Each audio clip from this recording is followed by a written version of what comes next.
আল্লাহ আমার সামনে থাকা সত্ত্বেও আমি জীবনে কোনোদিন, দুনিয়ার জীবনে কোনোদিন আল্লাহকে দেখিও না, দেখবো না। কেন দেখি না?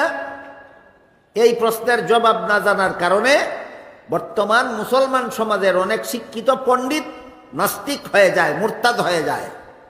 আল্লাহ থাকলে দেখি না কেন, আল্লাহ থাকলে দেখি না কেন, এই প্রশ্নের জবাব জানে না, গণ্ড মূর্খ। এই জন্য প্রশ্নের জবাব না জানার কারণে বলে আল্লাহ নাই, মুরতাদ হয়ে যায়।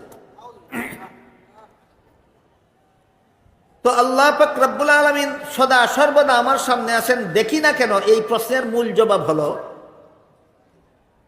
আল্লাহকে দেখার জন্য মানুষের চোখে যে পরিমাণ পাওয়ারের দরকার, দুনিয়ার জীবনে কোনো মানুষের চোখে এই পরিমাণ পাওয়ার দান করেন না। এই জন্য আমি, আল্লাহ আমার সামনে আছেন কিন্তু আমি দেখি না।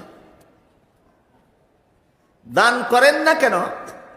আল্লাহ যদি দুনিয়াতেই আমার চোখে আল্লাহকে দেখার মতো পাওয়ার দিতেন, তাহলে তো আমি দুনিয়ার জীবনেই আল্লাহকে দেখতে পেতাম।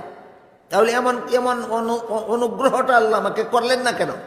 এই প্রশ্নের জবাব হলো তোমার ঈমানকে গ্রহণযোগ্য করার জন্য। তোমার চোখে যদি আল্লাহকে দেখার মতো পাওয়ার আল্লাহ দিতেন, অবশ্যই তুমি আল্লাহকে দেখতে, কিন্তু তখন তোমার ঈমানটাই আল্লাহর কাছে গ্রহণযোগ্য হইতো না। আল্লাহরে দেখে ঈমান আনলে কবুল হয় না, না দেখে ঈমান আনলে কবুল হয়।